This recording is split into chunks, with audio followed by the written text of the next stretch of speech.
तो Colombo security conclave आप super लिए थे विथ रिगार्डिंग टू द अभी करेंटली उसमें श्रीलंका है, इंडिया एंड मालदीव्स है। तो ये बोलना चाह रहे हैं कि ओवरऑल अगर बढ़ाना है इंडियन ओशन रीजन में सिक्योरिटी और ट्रांसनेशनल थ्रेट को डील करने के लिए, तो आपको और भी पार्टिसिपेंट होना चाहिए। फॉर एग्जांपल इसमें मॉरिशस आना चाहिए, सिशल्स आना चाहिए और फिर बांग्लादेश आना चाहिए। थाईलैंड भी इसको भी बाद में कर सकते हैं। तो क्या क्या इसका रोल है, कहाँ कहाँ पे कोऑपरेशन है? तो it has focus on 5 pillar: maritime security, safety, countering terrorism, radicalisation, trafficking, transnational crime, cyber security, critical infrastructure को प्रोटेक्ट करने के लिए, human assistant and disaster relief, तो HADR बोलते हैं उसको। तो ये सब एरिया में बात हुआ और for the first time conference of oceanographer hydrographer. तो हाइड्रोग्राफर ओशिनोग्राफर इंपॉर्टेंट है, क्यों इंपॉर्टेंट है? क्योंकि इंडियन ओशन रीजन में 3 to 4 एरियाज है जहां पर काम हो सकते हैं from the perspective of geography का पर्सपेक्टिव। पहला जो है, करुणा बताओ तुम, ये मैं ऐड करूंगा कि ज्योग्राफी पर्सपेक्टिव से ओशिनोग्राफर और हाइड्रोग्राफर क्यों इंपॉर्टेंट है इंडियन ओशन में।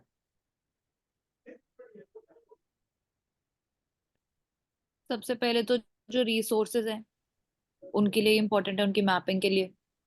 उसके अलावा जो ट्रेड रूट है वो बहुत इंपॉर्टेंट हो जाता है इंडियन ओशन में, एक वो फैक्टर है। और आप बताओ। ओशिनोग्राफी, मिनरल्स में भी हाँ मतलब एग्जाम्पल अच्छा। जैसे इंडिया ओशन मिशन है, we have polymetallic nodule, specifically जो ओशन बेड पे रिसोर्स है, अभी रिसोर्सेज हमने उनको अभी तक एक्सप्लोर नहीं किया है। सो एक वो इम्पोर्टेंट है। हाइड्रोग्राफर यहाँ बात हो रही है, hydrography related to water.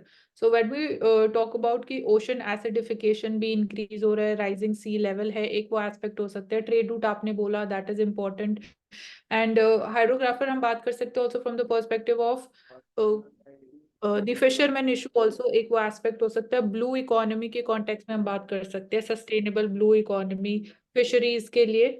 And I think यही एरिया। और एंड जो डेप्थ है वाटर की, मतलब वो सी रूट कन्वीनियंट है भी कि नहीं है, क्योंकि बीच बीच में जैसे छोटे आइलैंड्स हम देखते हैं तो वहां से शिप्स पास बाय नहीं कर पाती। तो maximum utilisation of the sea route उसको प्रमोट करने के लिए सिक्योरिटी, फिर नोड्यूल्स का बात कर ही लिए, सी बेड अथॉरिटी का बात हो जाएगा इसमें। उसके बाद फिर मरीन कोरल और ब्लीचिंग कैसे टैकल कर सकते हैं, ओशन एसिडिफिकेशन कैसे टैकल कर सकते हैं, साइक्लोन दिख जो स्टॉर्म आता है उसको कैसे टैकल कर सकते हैं, या सुनामी आता है। तो हर एक चीज में स्टडी करने के लिए इम्पोर्टेंट है। तो हाइड्रोग्राफर एंड ओशनोग्राफर का लिख सकते हैं मेंस का आंसर में भी, कि ऐसा इंडिया और ऐसा कर रहा है फॉर द लार्जर बेनिफिट सागर, तो सागर के अंदर डाल सकते हैं इसको, कि security for all, growth for all के अंदर। हम्म। तो ये हो गया। तो हाँ, इंपॉर्टेंट BRA से related belt and road initiative. तो बेल्ट एंड रोड नाम इसके बारे में बता देते हैं कि BRA प्रोजेक्ट सी जिनपिंग 2012 में आए थे। उनका सबसे बड़ा विजन था कि जो हम क्यों डिपेंडेंट रहे बाकी सब कंट्रीज के ऊपर में, मैं खुद ही क्यों नहीं इंफ्रास्ट्रक्चर ग्रोथ कर दूं डेवलपिंग कंट्रीज में, अंडर डेवलप कंट्रीज में। उससे क्या होगा, आपके पास जो एक network of roads, railways, port रहेंगे, तो ऑटोमेटिकली आपका मैन्युफैक्चरिंग गुड्स है ना, वो as a affordable price, competitive price local जो डेवलपिंग और अंडर डेवलप कंट्रीज में वो जा सकता है, या डेवलप कंट्रीज में भी। तो आपका ग्रोथ हो जाएगा सेक्टर का, मैन्युफैक्चरिंग सेक्टर का। 40-50% तो वर्ल्ड में बीजिंग ही सप्लाई कर रहा है मैन्युफैक्चरिंग एरिया में। तो इसलिए बेल्ट एंड रोड एजेंट उन्होंने शुरुआत किया। $1 to $2 ट्रिलियन का प्रोजेक्ट है, बहुत बड़ा है। तो उसमें से एक बात होता है सिल्क रोड, इसके अंडर में बात होता है सीपेक। तो ये सीपेक सब छोटा छोटा एरिया है। वैसे ही ग्वादर हो गया, और फिर कनेक्ट सिल्क रोड हो गया। वैसे ही साउथ में कारा कैनाल का बात करते हैं थाईलैंड में। वैसे ही आपका, तो हर एक का अलग अलग है। तो उसमें एक इम्पोर्टेंट बेस हो गया दीबाउती में, श्रीलंका में हम्बन टोटा हो गया, और म्यांमार में एक, याद नहीं आया मुझे, Mansi if you can recall, कि एक बेस इस्टेब्लिश किया था चाइना ने, सितवे पोर्ट। सितवेपुर। तो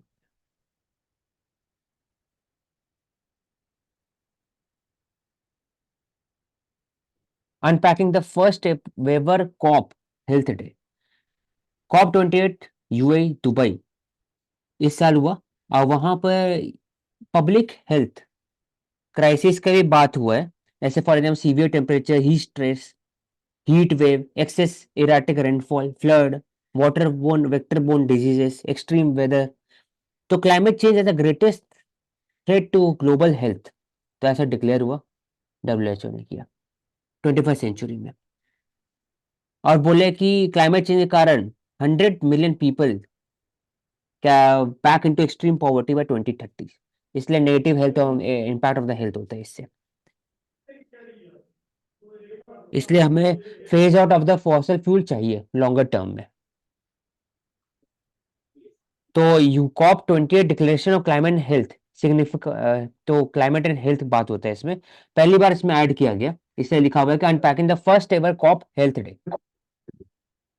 तो क्लाइमेट से रिलेटेड जो हेल्थ इम्पैक्ट है उसमें गवर्नमेंट क्या क्या रोल है और फिर सोसाइटी का क्या रोल है with respect to tackling the health crisis which is में resulting from the climate change.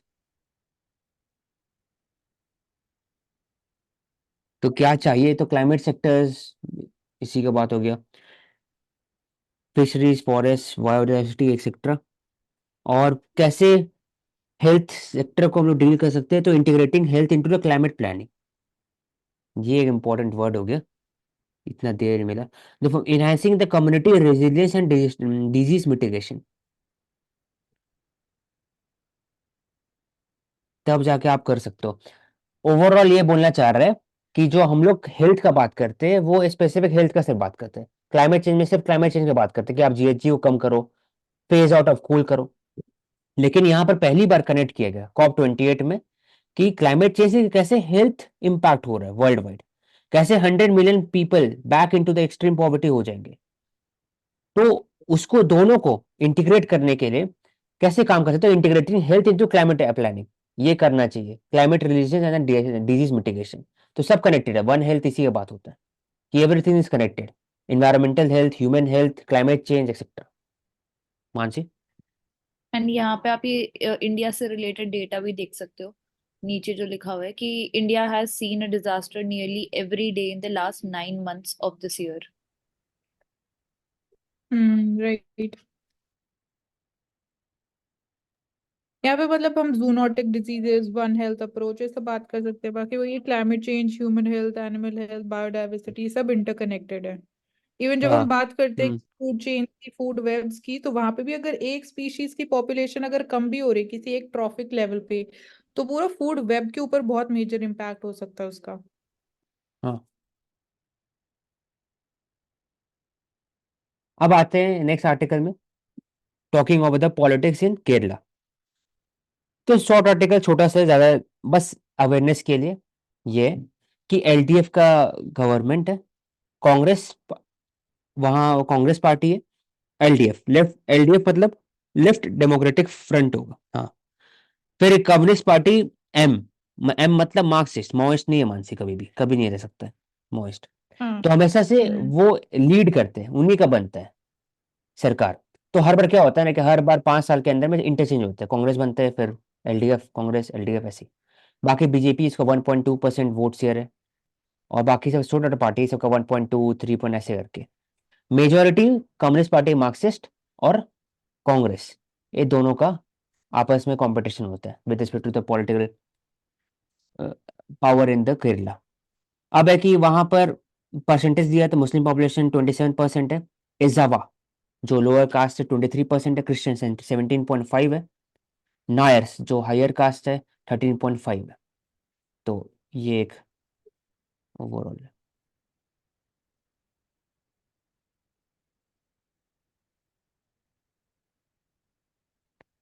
तो हमेशा बात होता है कि जो रिजर्वेशन का बात होता है, तो influential figures within the community, वो भी एक तरह से बात करते हैं कि कास्ट पे सर्वे होना चाहिए, लेकिन कास्ट पे रिजर्वेशन अगर ज्यादा से ज्यादा प्रमोट करेंगे तो कास्टिज्म प्रमोट होगा। क्योंकि यहाँ बात हो रहा है कि in absence of wide spread grievances related to caste discrimination, influential figures within the reserve community are increasingly expressing the view that abolishing caste based reservation is essential for realisation of casteless society. तो आप agree करते हैं मानसी इसके साथ? ये तो वो बोल रहे हैं, एजवा क्रिश्चियन नायर कम्युनिटी के अंदर से लोग जो लीडर थे वो बोल रहे हैं। क्या आर्ग्यूमेंट है औशिक यहाँ पे? For the caste caste survey की बात हो रही है क्या? कास्ट बेस्ड रिजर्वेशन को खत्म करना it is a tool for realization of the casteless society. Abolishing caste based reservation is essential. तो बताओ।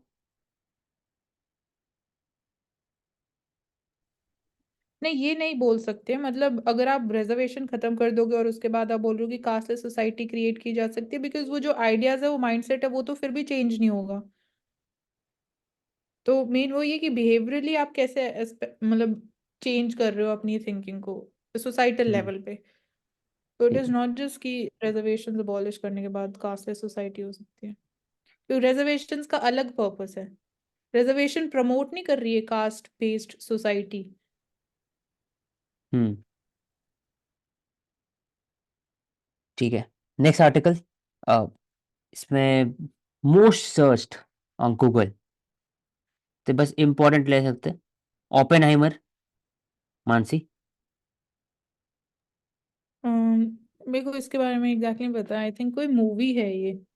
Oppenheimer was the first scientist, he was related to the Manhattan project, जिसमें पहली बार US ने nuclear bomb को experimental way में बनाया और इसको टेस्ट किया मैनहट्टन प्रोजेक्ट के अंदर में। इसलिए ओपेनहाइमर उसमें फेमस, उसी के ऊपर मूवी बना था ओपेनहाइमर। और इसके बाद फिर चंद्रयान 3, करूँ ना, इंपॉर्टेंट फीचर्स ऑफ चंद्रयान 3।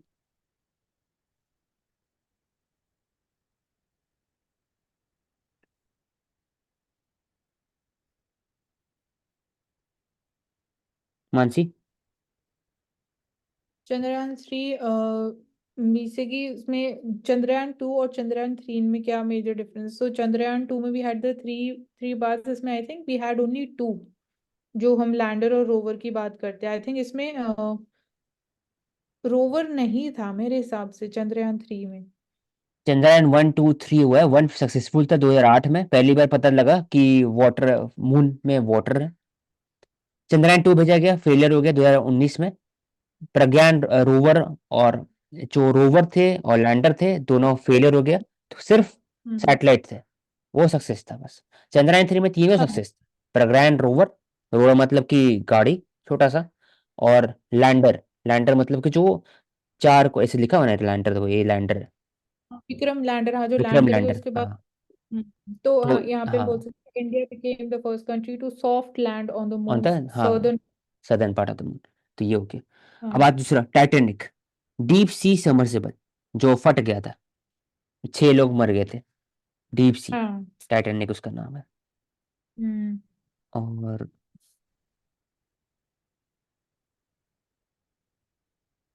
ऐसे तो पता है ओवरऑल सबका, क्या क्या हुआ, सती कौशिक, इन अतीक अहमद।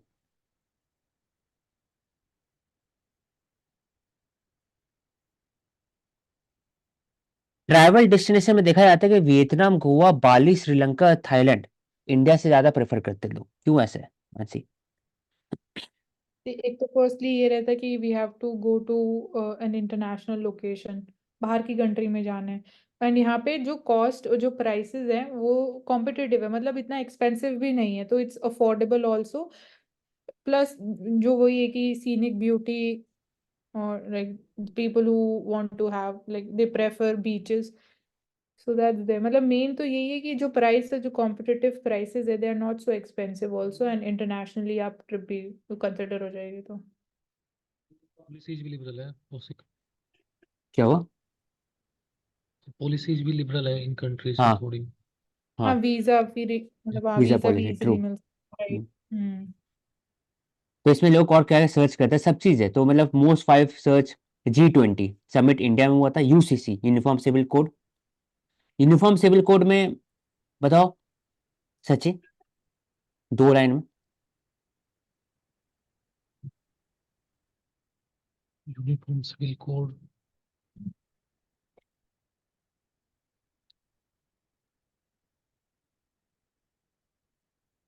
बेसिकली आप बता दो सिग्नल एग्जैक्टली नहीं निकला आपको। यूनिफॉर्म पहले सिविल कोड। मानसी, बताइए दे। करूँ ना? इसमें मतलब ये बात होती है कि सोसाइटी में कोई भी रिलीजन हो बट सबको इक्वली ट्रीट करना चाहिए। विथ रिस्पेक्ट टू ठीक। व्हाट? हम्म जैसे जो मैरिजेस होते हैं, अलग अलग रिलीजन होते हैं, कस्टम्स, प्रॉपर्टी वगैरह, इस सब के रिलेशन में है कि सबका यूनिफॉर्म होना चाहिए। बट फिर सबके अलग अलग ट्रेडिशंस है, तो उसकी वजह से कन्फ्लिक्ट हो रहा है। राइट। तो आर्टिकल डीपीएस 44 के अंदर में, हाँ हाँ उसी में, ट्रू मानसी। हाँ, तो तो ये ओनली आर्टिकल है जो अभी तक हाँ इम्प्लीमेंट नहीं हुआ है, मतलब डायरेक्टली इम्प्लीमेंटेशन नहीं होता है डीपीएसपी का, बट उससे डराइव करके डीपीएसपी जो डायरेक्टिव है, क्योंकि वो तो उससे हाँ डराइव करके क्या लॉ बनना चाहिए, तो एक तरीके से फाउंडेशनल डीपीएसपी है।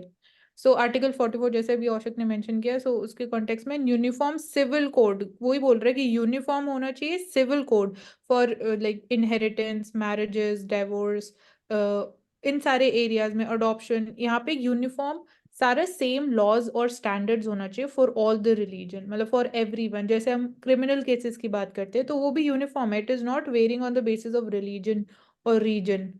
सो ये आर्ग्यूमेंट है यहाँ पे। तो इंडिया में जैसे हिंदू पर्सनल लॉ हो गया, हिंदू के लिए, हिंदू रिलीजन के लिए डिफरेंट मैरिज कस्टम्स हैं जो हम फॉलो करते हैं। तो वो बात हो रही है यहाँ पे। देखिए, हाँ, यहाँ एक क्वेश्चन था, जैसे अब जो हिंदू कोड बिल है, मे बी शायद 1956, तो उसमें अब जो मैरिज का प्रोसीजर है और जो यूसीसी के बाद आ जाएगा, बेसिकली चेंज किया आ जाएंगे इनमें। क्या क्वेश्चन है सचिन? मतलब आप पूछो क्या क्या चेंज होगा। हम चेंजेस क्या आ जाएंगे जो अब प्रेजेंट फॉलो कर रहे हैं हम सिस्टम, और यूसीसी को अगर नहीं, अप्लाई कर वो ये देते कि जो भी चेंज होगा वो करंट सिस्टम, ये इम्पोर्टेंट है कि जो हिंदू रिलीजन में हम फॉलो कर रहे हैं वही आगे कंटिन्यू होगा। वो अभी हम नहीं बोल सकते क्या चेंजेस हो सकते हैं, बट किन एरियाज में चेंजेस हो सकते हैं, लाइक जो मैरिजेस कस्टम्स है वो उनमें कुछ चेंज हो सकता है। तो रिलीजन टू रिलीजन जो डिफरेंट डिफरेंट है वो एक यूनिफॉर्म लेवल पे आ जाएगा। तो वो हमें हेल्प क्यों करेगा, मतलब हम क्यों बोलते हैं कि यूसीसी आना चाहिए? आर्ग्यूमेंट्स फॉर एंड अगेंस्ट क्या हो सकती हैं इसमें? क्यों आना चाहिए यूसीसी? मेरे अकॉर्डिंग मेरा मेरा स्टैंड थोड़ा चेंज हो गया पिछले 6-7 महीने में। मैं यूसीसी को अब स्लाइटली अपोज करता हूँ। मैं बोलता हूँ कि यूनिफॉर्मिटी होना मुश्किल है इंडिया में। आप नहीं कर सकते। आप क्या कर सकते, स्ट्रैटेजिकली आप यूसीसी अप्लाई कर सकते हो, डायरेक्टली नहीं। कैसे? सबका जो मैरिज है, अपना अपना जो एक्ट है सबके अंदर में, उसको पैरिटी लेके आ जाए कि इनहेरिटेंस राइट्स, मैरिज राइट्स, किसी किसी में ऐसे हिंदू के अंदर में रिफॉर्म होते रहते हैं, सुप्रीम कोर्ट आते रहते हैं। यहाँ पर कोई हिंदू कोर्ट नहीं है, यहाँ पर सरिया कोर्ट है। तो वहां पर डिफरेंट इंटरप्रिटेशन ऑफ लॉ है। इनहेरिटेंस में भी सुप्रीम कोर्ट यहाँ पर बोलते रहते हैं हमेशा। वहां ऐसा नहीं होता है। तो I think there should be a parity. वो हर एक अपना कोड ऑफ, जो रिलीजियस कोड है उसके अंदर में पैरिटी डाले, स्पेसिफिक इनहेरिटेंस के लिए सब में पैरिटी, मैरिज के लिए सब में पैरिटी। ऐसे जैसे ऐसे करने से ज्यादा फायदा होगा, क्योंकि कुछ 4-5 एरिया है जहां पर ज्यादा इंपॉर्टेंट है, बाकी सब तो अपना स्लाइट रिचुअल से रिलेटेड है। तो वो उसमें क्या जरूरत है पैरिटी लाने का, मानसी? लेकिन यहाँ पे एक प्रॉब्लम औशक ये नहीं होगी, आप जैसे बोलो जो एग्जिस्टिंग लॉज हैं, डिफरेंट रिलीजन के पर्सनल लॉज एग्जिस्ट करते हैं, उसमें आप बोलो पैरिटी आनी चाहिए विद इन दोज लॉज या कुछ जो कुछ हाँ एक्ट्स हमारे। स्पेसिफिक होगा ना, कि हाँ, बट रिचुअल वहाँ से पे होगा, कोई रिचुअल होगा कि क्या? 3 बार बोलो तलाक तलाक तलाक, या फिर हिंदू में होगा कि आपको 7 फेरे लेना है, तो रिचुअल भी होगा ना जो हिंदू कोड में या मुस्लिम कोड में अपना अपना। तो उसमें पैरिटी जरूरत नहीं है, तो कोड तो रिचुअल। मैं बात करूँ कि लॉ में फॉर एग्जाम्पल इनहेरिटेंस कितना होना चाहिए, मैरिज में इनिशिएट कौन करेगा डिवोर्स, या एलिमनी कितना होना चाहिए, कैसे होगा, ये सब चीज में पैरिटी होना चाहिए। वो बात कर रहे हैं जो इंपॉर्टेंट एरिया फील्ड में, साइड का चीज छोड़ दो। हाँ, तो वो एक तरीके से यही हो गया, फिर यूसीसी तो लाना ही पड़ेगा ना उसके लिए, विद इन गिवन लॉज में वो कैसे आ सकता है?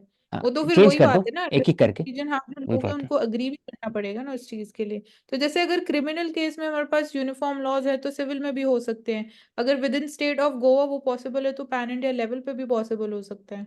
इसलिए पॉसिबल मुश्किल है क्योंकि ट्राइबल्स का हम लोग बात हमेशा भूल जाते हैं।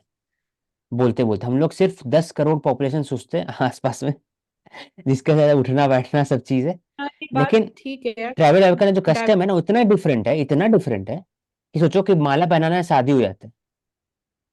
तो वहां पर हम्म कैसे लाएंगे यूसीसी? वो ग्रेजुअली होगा। ये बात ठीक है कि सडनली जैसे यूसीसी ले और उसको इम्प्लीमेंट कर दिया और उनके जो कस्टम्स है वो फॉलो नहीं करने हैं तो ऑपोजिशन होगा, इसलिए तो मैं ग्रेजुअली वो होगा इसलिए क्योंकि अभी मेरा तो जो वो स्टैंड था ना वो चेंज हुआ, मतलब 6 महीने में, कि मैं पहले यूसी को पूरा सपोर्ट करता, अब मैं सोचता कि नहीं, इसमें आप मतलब वो कह सकते हो, थोड़ा सा ट्वीट कर सकते यूसीसी जब हम हाँ बात करते हैं तो रिफॉर्म की बात करते हैं, एज अ रिफॉर्म, ऐसा कोर्सिव एक्ट उसको हार्शली इम्प्लीमेंट करने की बात नहीं करते। तो आई नो वो बहुत डिफिकल्ट है गिवन जो स्केल ऑफ डाइवर्सिटी इंडिया में है, बट ठीक है हाँ। मतलब आप थोड़ा सा बैलेंस्ड अप्रोच लेके चल रहे हो इसमें। हो।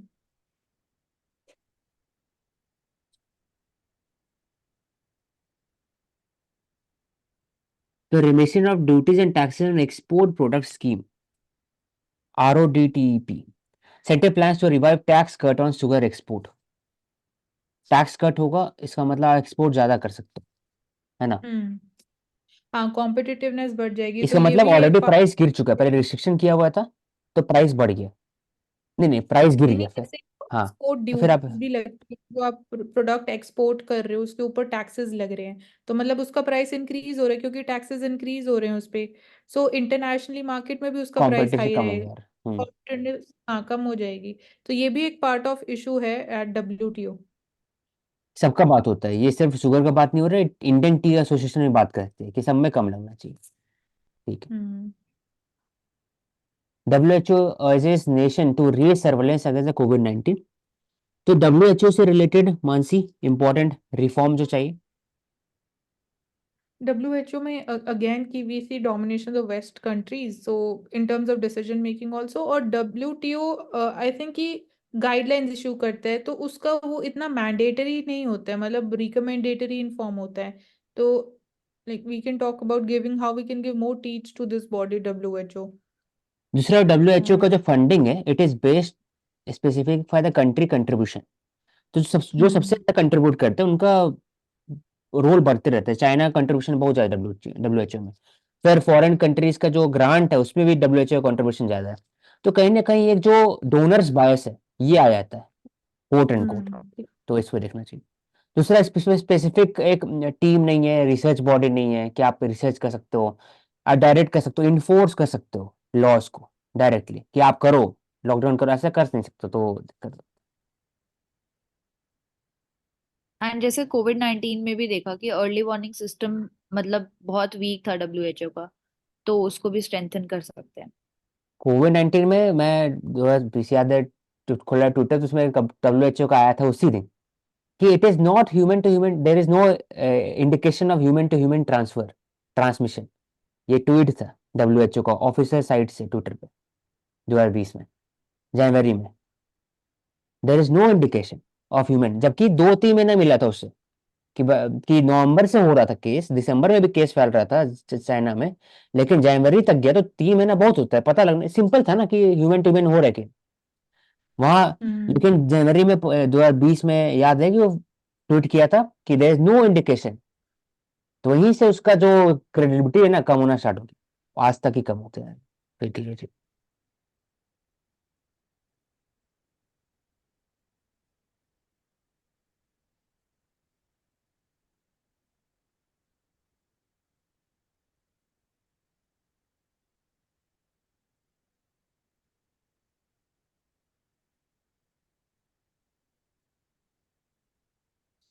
Mitigating pollution with health insurance policy. Pollution brings along several health consequences. Type 2 diabetes, type 1, type 2 detail में ले चुके। टाइप 2 ओवर द इयर्स होता है धीरे धीरे, लाइफ एक्सपेक्टेंसी कम हो जाता है, लंग डिजीज होने का खतरा होता है, लंग कैंसर हो गया। तो तो इसलिए हेल्थ इंश्योरेंस पॉलिसी से हम लोग कर सकते हैं कि इसको बढ़ा सकते हैं। इंश्योरेंस पॉलिसी ले सकते हैं, cover include 1 crore, 1300 monthly premium देना पड़ता है मंथली, तब 1 करोड़ तक आप कर सकते हैं 2 एडल्ट के लिए।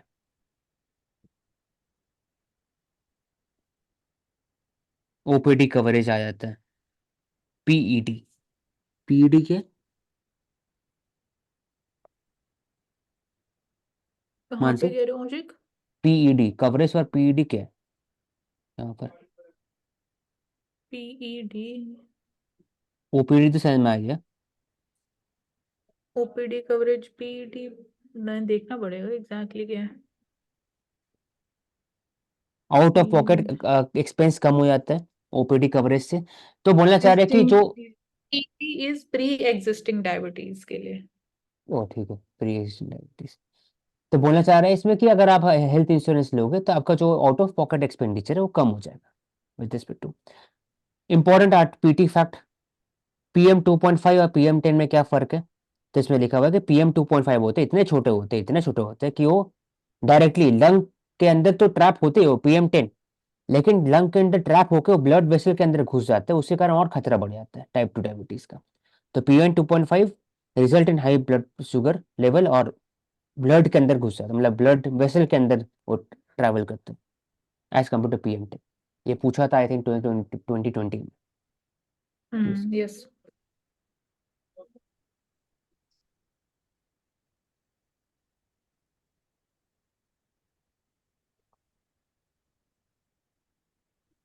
Cosmological constant problem is one of the physics biggest crisis. Dark energy content कितना होता है करुणा यूनिवर्स में डार्क एनर्जी?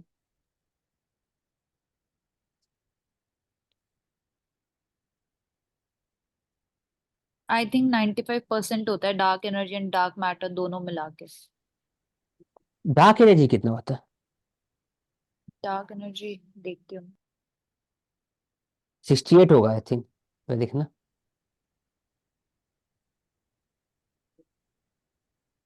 73%। 68% है। Universe is larger civilisation, Indian world civilisation, the fact alone dark energy तो calculated dark energy content based on theory of bread butter particle physics calculation. मतलब बोलना चाह रहा है कि हम लोग कितना थ्योरी के हिसाब से प्रेडिक्ट कर सकते हैं कि कितना डार्क एनर्जी है, ये भी डिपेंडेंसी है, ये भी पता लग नहीं सकते एग्जैक्टली क्योंकि उससे के लिए बाकी सब पता होना जरूरी है, जीरो पॉइंट एनर्जी एग्जैक्टली, उसके या फिर पोटेंशियल ग्रेविटेशनल जो रिलेशनशिप होता है बिटवीन द स्पेस, तो एग्जैक्टली नहीं पता लगा सकते, थ्योरेटिकल प्रिडिक्शन है ये वाला पूरा बात कि इतना परसेंटेज है dark energy so called.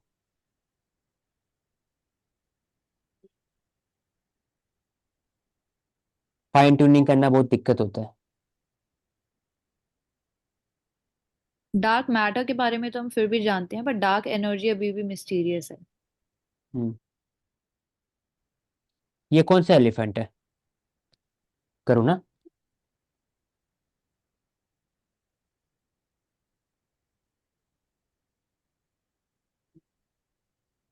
Mansi, Indian elephant. Mansi. Indian और अफ्रीकन है आई थिंक। अफ्रीकन एलिफेंट, हाँ। तो अफ्रीकन एलिफेंट और इंडियन एलिफेंट दो होते हैं।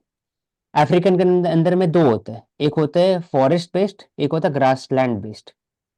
तो फॉरेस्ट बेस्ड होता है वो क्रिटिकली इंडेंजर्ड है, और ग्रासलैंड वाले I think it is in danger. India में जो एलिफेंट है वो भी इन डेंजर एलिफेंट है IUCN के अंदर में। तो इंडियन एलिफेंट और grassroot grassland African based elephant में क्या फर्क है मानसी? उनके फीचर्स में डिफरेंस है, लाइक आइडेंटिफिकेशन की बात करते हैं तो उनके ईयर्स का आई थिंक साइज डिफरेंट है, प्लस साइज डिफरेंट नहीं, बड़ा बड़ा किसका है? बड़ा अफ्रीकन का है। हाँ अफ्रीकन का। टेस्ट भी बड़ा है, साइज भी बड़ा है, वेट भी ज्यादा है हम्म अफ्रीकन का। इंडियन का जो है वो गोल है चेहरा, तो गणेश जी जो है ना एग्जैक्टली ऐसे फिगर है कि इंडियन हम्म एलिफेंट का। और जो अफ्रीकन एलिफेंट है वो अगर बना होगा ना गणेश जी, तो मजा नहीं है देख करके, वो एक फील नहीं है जो इंडियन। तो इंडियन जो शेप ऑफ फेस है ना बहुत डिफरेंट है अफ्रीकन हम्म एलिफेंट का, जो इंडियन ये फर्क है। तो national Hwange national park Zimbabwe में। More than 4,50,000 savanna elephant, savanna sorry grassland नहीं, सवाना एलिफेंट नाम बोला जाता है। तो जो 4,50,000 सवाना एलिफेंट है वहां पर जिम्बाब्वे में, highest I think it is highest population of elephant. Search करना कि जिम्बाब्वे में होगा कि नहीं।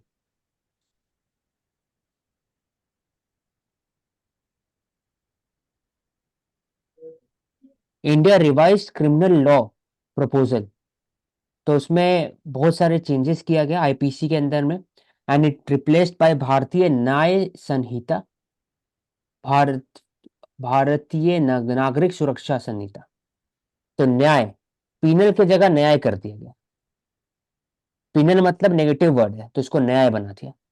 कोड ऑफ क्रिमिनल प्रोसीजर, तो इसको नागरिक सुरक्षा बना दिया गया। और एविडेंस को बना दिया गया भारतीय साक्ष्य, साक्ष्य मतलब एविडेंस होता है, उसको बना दिया गया। तो ऐसे याद हो सकता है, डिराइव कर सकते हैं। तो यूआपीआ के अंदर में लाया गया है। इकोनॉमिक टेररिज्म का बात किया गया, इकोनॉमिक सिक्योरिटी का पहली बार बात किया गया कि आप इकोनॉमी की हार्म पहुंचाते हो तो टेररिस्ट घोषित घोषित किया जा सकता है। Superintendent of police will decide कि prosecution of the terrorist act should continue at the UAPA और नॉट। ये है। पनिशेबल डेथ भी है, लाइफ इम्प्रिजनमेंट भी है उसके अंदर में। क्रूएलिटी डिफाइन किया गया अगेंस्ट द वेमेन, और मेंटल हेल्थ का पहली बार लाया गया है इसमें, पहले नहीं था ऐसा। फिजिकल एंड मेंटल दोनों लाया गया। कोर्ट प्रोसीडिंग में फिर जो वर्ड है सब है, mental retardation, lunacy, unsound mind, ये सब सुनने में लगता था कि अन इनसेंसिटिविटी, तो इसको सेंसिटिविटी में लाने के लिए मेंटल इलनेस मत लिखा गया वर्ड। लेकिन बात यह है कि इसमें बहुत ज़्यादा, एक मेंटल इलनेस भी एक वेग टर्म है, उसके अंदर मूड स्विंग भी हो सकता है, वॉलेंटरी इंटॉक्सिकेशन हो सकता है, तो इसलिए मेंटल इलनेस को भी वापस से फिर अनसाउंड माइंडनेस कर दिया गया। इंटेलेक्चुअल डिसेबिलिटी, तो ये बात है। कुछ कुछ चीज़ रिकमेंडेशन में हटा दिया गया है, जैसे डिक्रिमिनेशन ऑफ एडल्ट्री, उसको हटा दिया गया।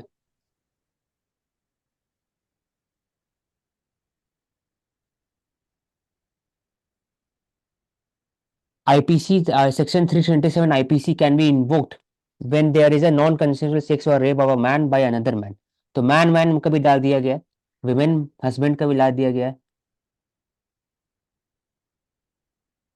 लेकिन अगर if a man is raped by another man, what is the remedy? 10 main और ट्रांसजेंडर पर्सन के पास कोई लीगल रेमेडी नहीं है सेक्सुअल ऑफेंसेस का, तो ये एक तरह का ड्रॉबैक्स है। पेटी ऑर्गेनाइज क्राइम, प्रिसाइज डेफिनेशन बनाया गया ताकि इससे रिलेटेड बेल प्रोविजन मिल सके। पेटी ऑर्गेनाइज क्राइम मतलब snatching, theft, cheating etcetera, gambling, छोटा मोटा। और क्योंकि ऑर्गेनाइज क्राइम दो टाइप का होता है, पेटी ऑर्गेनाइज और एक प्रॉपर ऑर्गेनाइज क्राइम हो गया, तो ये बात है। कम्युनिटी सर्विस को पहली बार लाया गया इसमें, इंडिया में पहले नहीं था, यूएस में पहले था कि आप कुछ भी पेटी ऑर्गेनाइज क्राइम में आप पार्टिसिपेट करते हो तो आपको हो सकता है कि 40 आवर्स के लिए कम्युनिटी से झाड़ू पोछा मारना है, यहाँ पर फिर ट्री प्लांटेशन करना है, जाके पढ़ाना है, ये सब कम्युनिटी सर्विस का पार्ट हो सकता है, तो उसमें पहली बार लाया गया। Petty offences such as public servant unlawful engaging in trade, theft, committing suicide etcetera, defamation, इस सब में कम्युनिटी सर्विस वर्क लाया गया।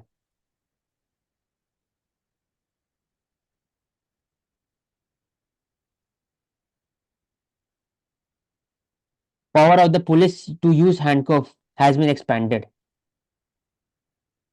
beyond the arrest and also the stage of protection before the court, ये भी लाया गया है इसमें। Conduct of the court,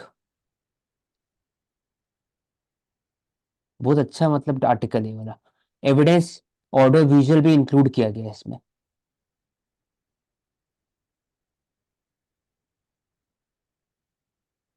police custody,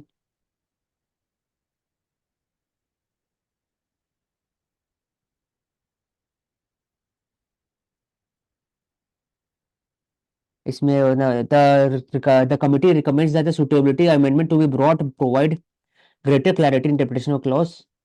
और रिवाइज बिल में क्या क्या, detain person must no be produce before the magistrate within 24 hours.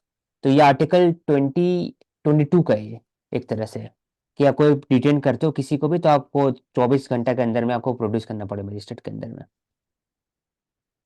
भारतीय साक्ष्य जो बिल है, no requirement for the certificate, evidence act, electronics record को भी इंक्लूड किया गया है इसके अंदर में। कंसर्न क्या क्या है?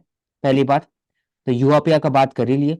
उसके बाद फिर पुलिस कस्टडी को एक तरह से यूआपीए के अंदर बढ़ा दिया गया, 60 डेज 90 डेज कर दिया गया। फिर हम लोग बात कर लिए कि मेन टू मेन या फिर जो सेक्सुअल हरासमेंट ऑफ ट्रांसजेंडर, ये सब का एग्जैक्टली लीगल रेमेडी कम है इसमें। तो ये सब कुछ है। तो ओवरऑल जो चेंजेस है वो ब्रीफ में बोला जाता है, इकोनॉमिक सिक्योरिटी में भी टेररिस्ट घोषित किया जा सकता है। सेकेंड कौन डिसाइड करेगा? सुप्रीम तो एसपी। क्रूएलिटी डिफाइन हो चुका है, पहले मेंटल हेल्थ नहीं था, डिवोर्स केस बाकी सब में मेंटल हेल्थ इंक्लूड कर दिया गया। पोस्ट प्रोसीडिंग में पहले मेंटल इलनेस था तो उसको डिफाइन होकर इंटेलेक्चुअल डिसेबिलिटी बना दिया, मोर इंक्लूसिव टर्म। उसके बाद फिर आईपीसी में मैन वुमेन के बीच में रिलेशनशिप में जो भी चीज प्रॉब्लम है उसको यूज डील किया गया सेक्शन 377 आईपीसी। लेकिन मेन टू मैन और ट्रांसजेंडर का कोई इसमें है नहीं। पेटी ऑर्गेनाइज क्राइम को डिफाइन कर दिया गया, उससे रिलेटेड जो भी होगा वो कम्युनिटी सर्विस करेंगे। Power of police for handcuff उसको बढ़ा दिया गया। और दूसरा कि डिस्ट्रिक्ट मजिस्ट्रेट जो है उनको उनके सामने लाना पड़ेगा एज पर नॉ, as per new provision police का। तो ये हो गया एक तरह से ऑडियो विजुअल को बढ़ा दिया गया।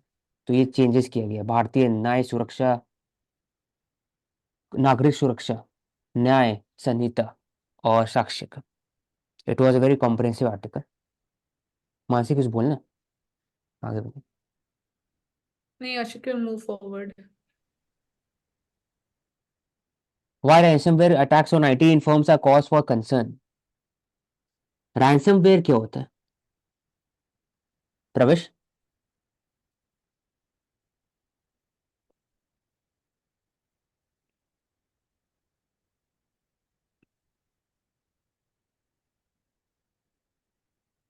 मानसी? सो ransomware is a type of cyber attack जिसमें like ransom मांगी जाती है, आपके सिस्टम हाँ पे अटैक हो जाता है, चीजें लॉक हो जाती है, and when you pay that ransom amount, जो कि अभी देखा जा रहा है कि ज्यादा क्रिप्टोज में डिमांड हो रही है, क्योंकि एग्जाम्पल, अगेन उसको track famous ransomware example WannaCry। नहीं, WannaCry, ठीक है, okay, that was a ransomware India में भी attempt, ऐसा ठीक है। हुआ था बहुत बार कि रैंसम बना जाता है, हैक हो जाता है, आप खोल नहीं सकते उसको पूरा। तो सर्टेन इंपॉर्टेंट रिस्पॉन्स टीम है, इट हैज रिपोर्टेड है 51% बढ़ते जा रहा है। तो इंडिया में बहुत इंपॉर्टेंट है कि डेटा प्रोटेक्शन यूनिट होना चाहिए। जैसे रैंसमवेयर अटैक हुआ था 2022 में एम्स के ऊपर, तो डिमांडेड 200 करोड़ रुपया, crore rupees in crypto currency from the hospital. तो हाईएस्ट लेवल प्रोटेक्शन होना चाहिए इंटेलेक्चुअल प्रॉपर्टी राइट का। पब्लिक का डेटा है वो भी सिक्योर होना चाहिए, वो तभी पॉसिबल है जब लीगली इन्फोर्स करोगे। तो,